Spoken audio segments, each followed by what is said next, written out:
কিবলাতাইন মসজিদ বা দুই কেবলার মসজিদ মসজিদটি মদিনা শরীফের পশ্চিম প্রান্তে খালিদ বিন ওয়ালিদ সড়কে অবস্থিত। বনু সালামা অঞ্চলের হওয়ার সুবাদে এই মসজিদের প্রথম নাম ছিল মসজিদে বনু সালামা। মসজিদের কিবলাতাইন ইতিহাসের এক ঐতিহাসিক ঘটনার সাক্ষী।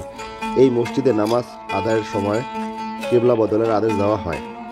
নামাজ পড়তে দাঁড়িয়ে ওহী পাওয়ার পর নবী করিম সাল্লাল্লাহু আলাইহি সাল্লাম মসজিদে আকসার দিক থেকে মুখ ঘুরিয়ে নামাজের মাঝখানে মক্কামুখী হয়ে নামাজের বাকিটুকু সম্পন্ন করেন।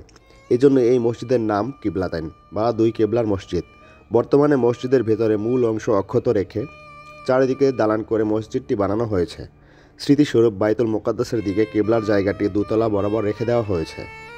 পৃথিবী সৃষ্টির শুরু থেকে হজরত ঈসা আলাইহিস সালাম পর্যন্ত নবী রাসূলদের কেবলা ছিল বাইতুল মুকাদ্দাস, কিন্তু নবী করিম সাল্লাল্লাহু আলাইহি সাল্লাম ও সাহাবাদের একাংশ বাইতুল মুকাদ্দাস এবং কাবার দিকে ফিরে নামাজ আদায়ের বিরল সৌভাগ্য অর্জন করে। ইসলামের সূচনা লগ্ন থেকে মদিনায় হিজরতের প্রায় 16 মাস পর্যন্ত বাইতুল মুকাদ্দাসের দিকে মুখ করে নামাজ আদায় করেন। তবে মুসলমানদের স্বতন্ত্র জাতিসত্তা প্রতিষ্ঠিত ও বিকশিত করার লক্ষ্যে হযরত মুহাম্মদ সাল্লাল্লাহু আলাইহি সাল্লাম কাবার দিকে ফিরে নামাজ আদায়ের প্রয়োজনীয়তা তীব্রভাবে উপলব্ধি করেছিলেন। অন্যদিকে মুসলমানদের কেবলা বাইতুল মুকাদ্দাসের দিকে হওয়ার কারণে ওহীর মাধ্যমে এ অনুমোদনের প্রত্যাশায় হিজরি দ্বিতীয় সনের শাবান মাসে পতন্তরে রজব মাসের মাঝামাঝি সময়ে হুজুর পাক সাল্লাল্লাহু আলাইহি সাল্লাম বেশ কয়েকজন সাহাবী নিয়ে হযরত বিশর ইবনে বারা রাদিয়াল্লাহু তাআলা আনহু এর দাওয়াতে যোগ দিতে বনু সালামায় পৌঁছে জোহরের নামাজ মতান্তরে আসরের নামাজ আদায়ের জন্য মসজিদে তাশরিফ নেন। নামাজে ইমাম ছিলেন হযরত মুহাম্মদ সাল্লাল্লাহু আলাইহি সাল্লাম আর মুক্তাদি ছিলেন সাহাবায়ে কেরাম রাদিয়াল্লাহু তাআলা আনহু।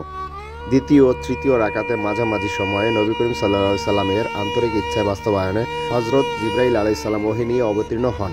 ওহীতে বলা হয়, হে মুহাম্মদ, আপনি নিজের মুখ মসজিদে হারামের দিকে ফেরান এবং মুসলমানগণ তোমরা যেখানেই থাকো সেই দিকে নিজেদের মুখ ফেরাবে। আল্লাহর নির্দেশ পেয়ে হযরত মুহাম্মদ সাল্লাল্লাহু আলাইহি সাল্লাম ও সাহাবায়ে কেরাম রাদিয়াল্লাহু তাআলা আনহু 4 রাকাত বিশিষ্ট নামাজের 2 রাকাত বাইতুল মুকাদ্দাস এবং 2 রাকাত নামাজ কাবা শরীফের দিকে ফিরে আদায় করেছিলেন। বিধায় এ মসজিদ ইসলামের ইতিহাসে মসজিদে কিবলাতাইন বা দুই কিবলা মসজিদ নামে পরিচিত। দ্বিতীয় হিজরি মোতাবেক 623 খ্রিস্টাব্দে বনি সালামা অঞ্চলের মসজিদটি হযরত মুহাম্মদ সাল্লাল্লাহু আলাইহি সাল্লাম ও সাহাবায়ে কেরাম রাদিয়াল্লাহু তাআলা আনহু নির্মাণ করেন। পরে খলিফা ইবনে আব্দুল আজিজ রাদিয়াল্লাহু তাআলা আনহু 100 হিজরিতে মসজিদে কিবলাতাইন পুনর্নির্মাণ করেন। এরপরে সুজাইর শাহিন আল জামালি 893 হিজরিতে সাদ সহ মসজিদে কিবলাতাইন পুনর্নির্মাণ করেন। এর 57 বছর পর তুরস্কের ওসমানী খলিফা সুলাইমান আল কানুনি 950 হিজরিতে আগের তুলনায় বৃহৎ আয়তনে মসজিদটি পুনর্নির্মাণ করেন। মসজিদে কিবলাতাইন অনন্য বৈশিষ্ট্য অধিকারী, যা অন্য কোনো মসজিদে নেই।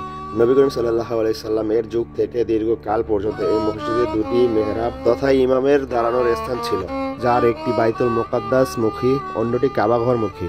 পরে সংস্কারের সময় বাইতুল মুকাদ্দাস মুখী মিম্বরটি ভেঙে কাবামুখী মেহরাবটি অবশিষ্ট রাখা হয়। তবে ওই মেহরাব বরাবর দোতলায় একটি মেহরাবের নমুনা বানিয়ে রাখা হয়। মিনারগুলো দূর থেকে দৃশ্যমান। হজ ও ওমরা পালনকারী মুসল্লিরা মসজিদটি দেখতে ভিড় করেন। এখানে এসে নফল নামাজ আদায় করেন।